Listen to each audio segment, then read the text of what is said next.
Innal hamdalillah nahmaduhu wa nasta'inuhu wa nastaghfiruh wa na'udzu billahi min shururi anfusina wa min sayyiati a'malina may yahdihillahu fala mudhillalah wa may yudlilhu fala hadiyalah. Asyhadu an la ilaha illallah wahdahu la syarikalah wa asyhadu anna Muhammadan abduhu wa rasuluhu alladzi la nabiyya ba'da amma ba'd. Ikhwatu iman, sidang salat Jumat yang dimuliakan Allah Subhanahu wa taala,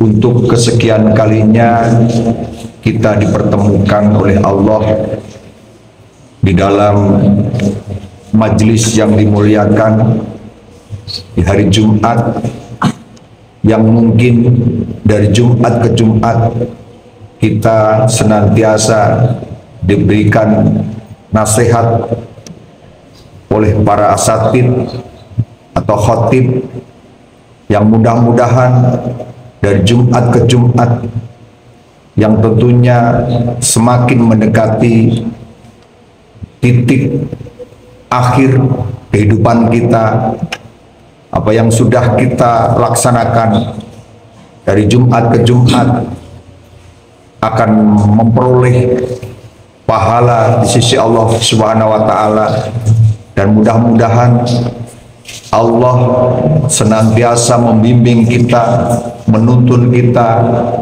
ke jalan yang diridhoinya, dan mudah-mudahan kita termasuk orang-orang yang diharapkan memasuki surganya. Amin ya rabbal alamin.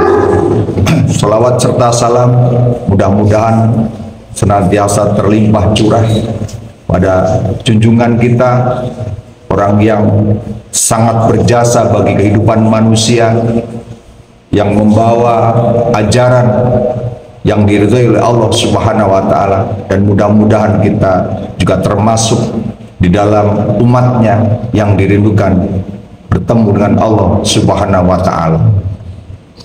Ikhwatu iman yang dimuliakan Allah Subhanahu wa taala, banyak sekali kisah-kisah di dalam Al-Quran yang tentunya dapat kita jadikan pelajaran, dapat kita jadikan ibrah dalam menjalankan kehidupan kita sehari-hari. Pada kesempatan kali ini izinkan saya menyampaikan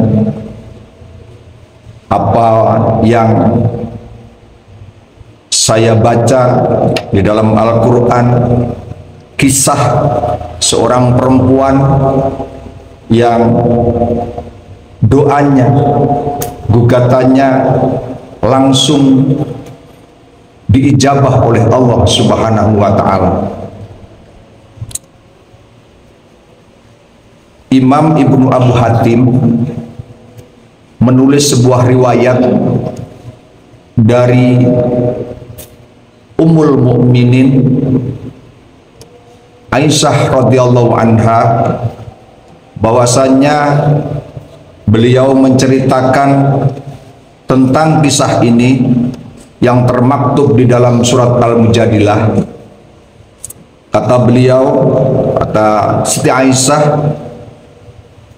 memulai dengan bertasbih kepada Allah Subhanahu wa taala.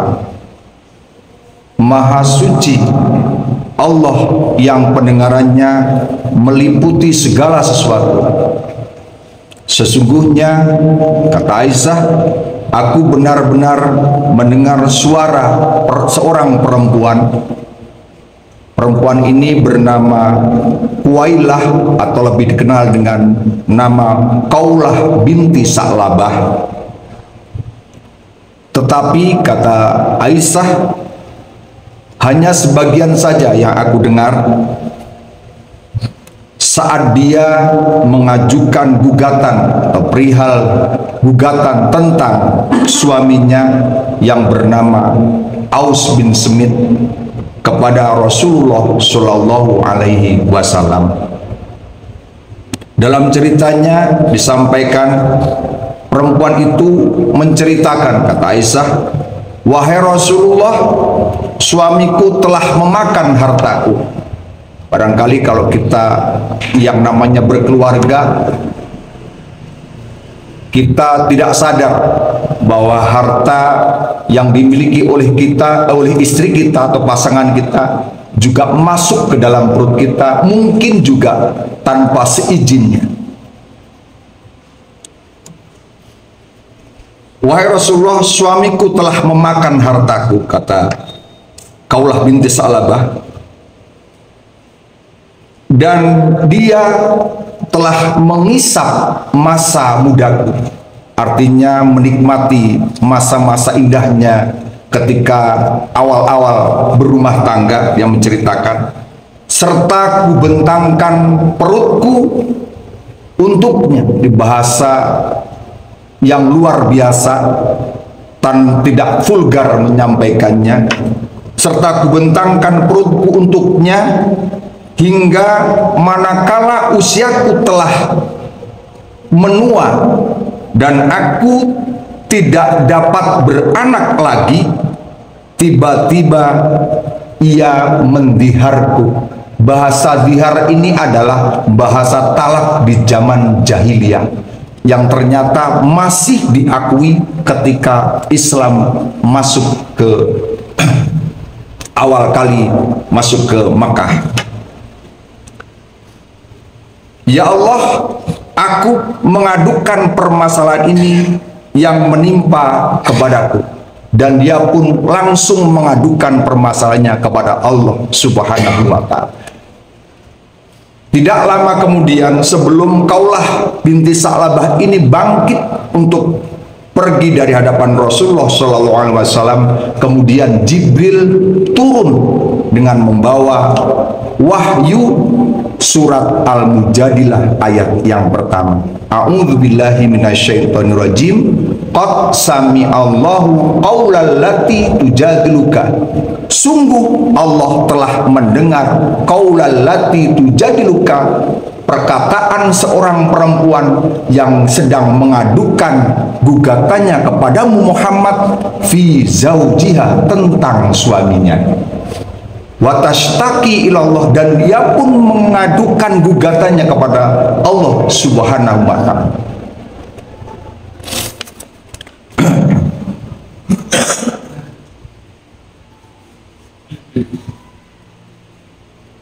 Wallahu sami'um basir, dan Allah maha mendengar dan maha melihat.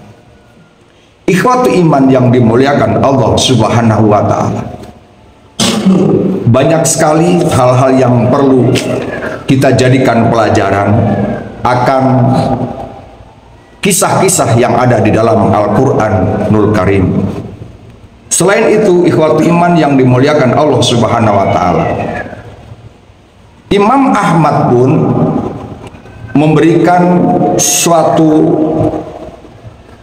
riwayat atau menulis sebuah riwayat langsung dari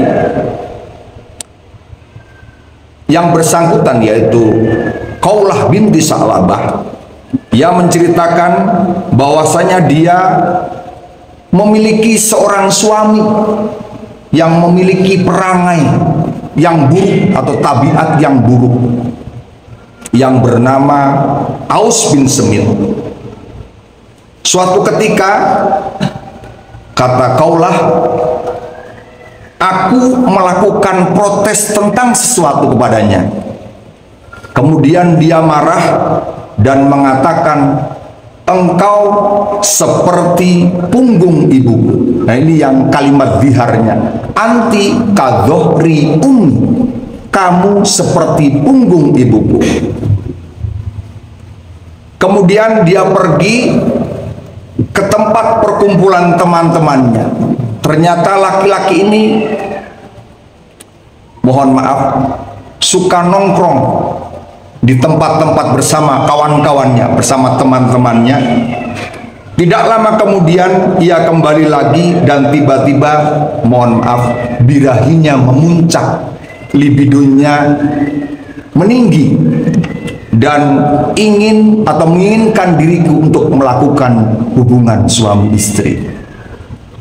Dan aku mengatakan demi Tuhan yang jiwaku ada di dalam genggamannya, janganlah kamu melakukan hal itu sebelum jelas hukum dan ketentuan dari Allah Subhanahu wa ta'ala. Ikhwatu iman yang dimuliakan Allah Subhanahu wa ta'ala, hal ini termaktub di dalam surat Al-Mujadilah ayat 2. A'udzubillahi minasyaitonirrajim. Alladzina yudhahiruna minkum min nisaihim ma hunna ummahatihim.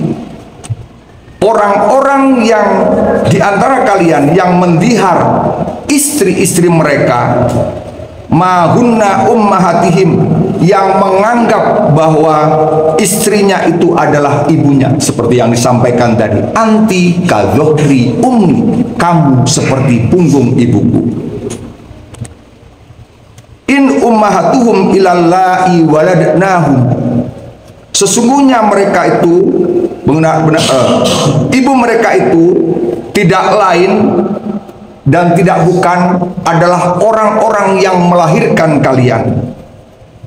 Wa innahum layakuluna munkarom minal qawli wa zura, dan perkataan dihar tadi termasuk di dalam perkataan yang munkar dan dusta. Wa innallaha la'afuwun ghafurun.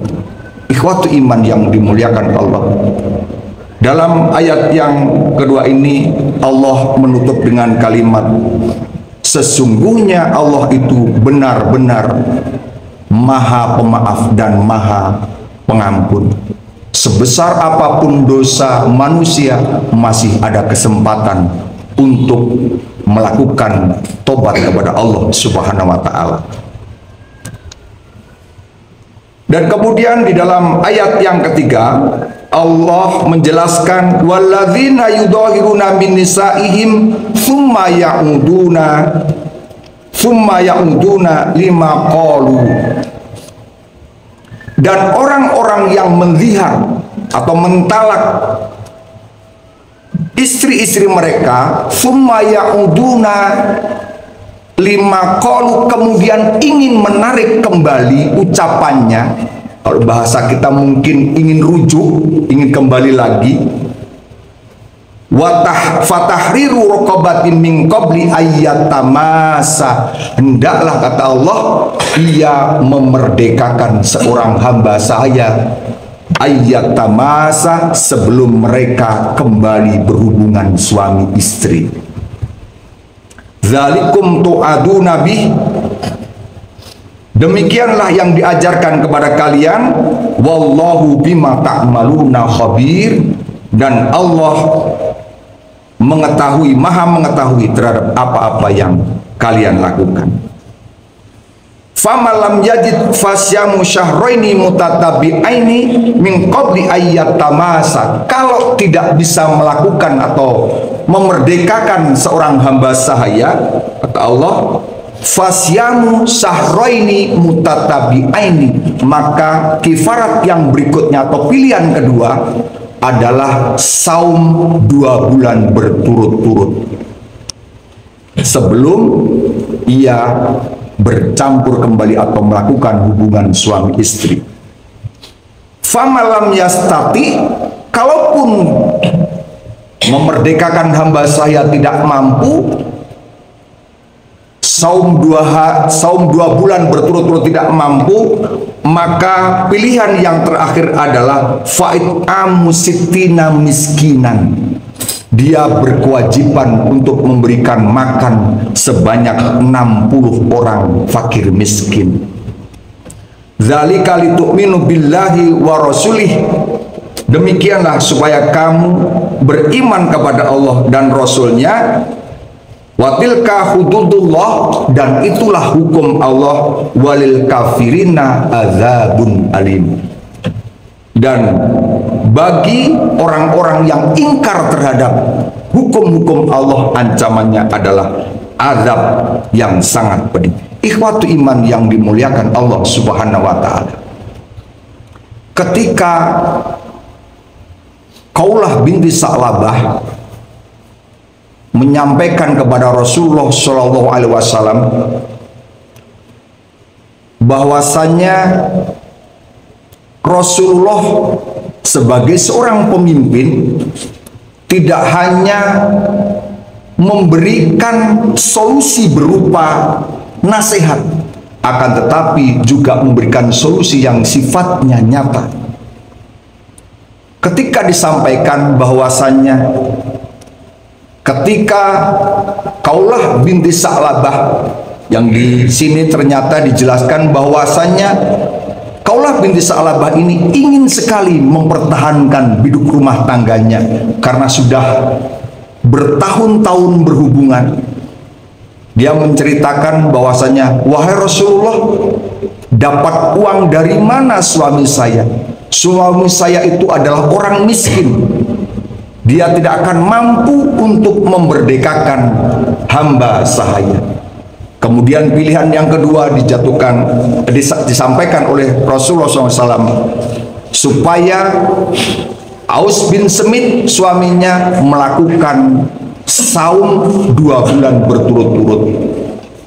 Kata Khawlah seolah-olah ingin membela suaminya yang telah melakukan dihar tadi.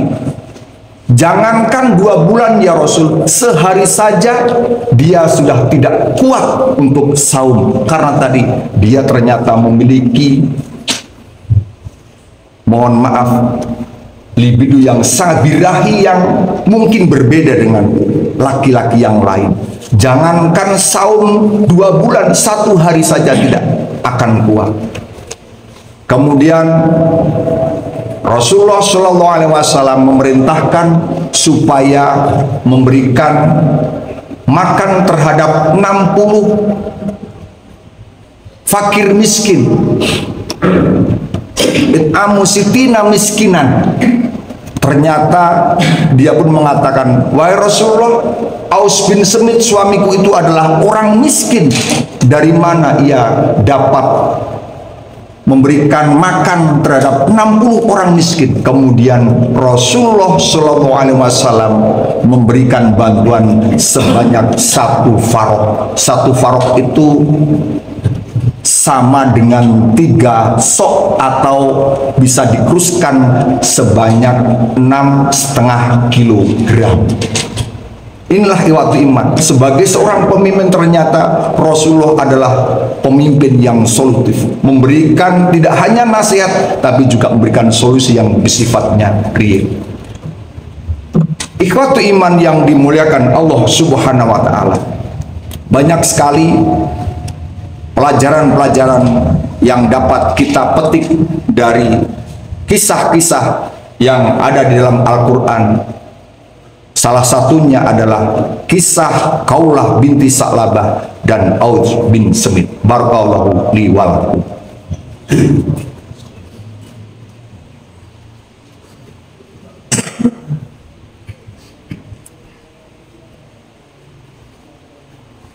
Alhamdulillah alladzi amara bittaqwa wa naha 'anil hawa.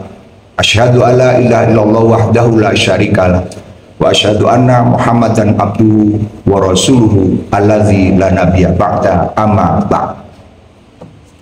Suatu iman yang dimuliakan Allah Subhanahu wa taala, Umar ibnu Al-Khattab tatkala didaulat menjadi seorang khalifah, ternyata Khawlah binti Sa'labah ini masih hidup. Ternyata usianya sangat panjang. Dan ketika Umar ibnu Al-Khattab ini melakukan sebuah perjalanan, dia dicegat oleh Khawlah binti Sa'labah, sehingga membuat orang-orang yang mengikuti Umar ibnu Al-Khattab ini merasa sedikit jengkel. Ketika habis pertemuan itu ditanya oleh orang-orang, siapakah perempuan itu sehingga engkau mampu menghentikan kami, sehingga perjalanan kami tersendat atau mengalami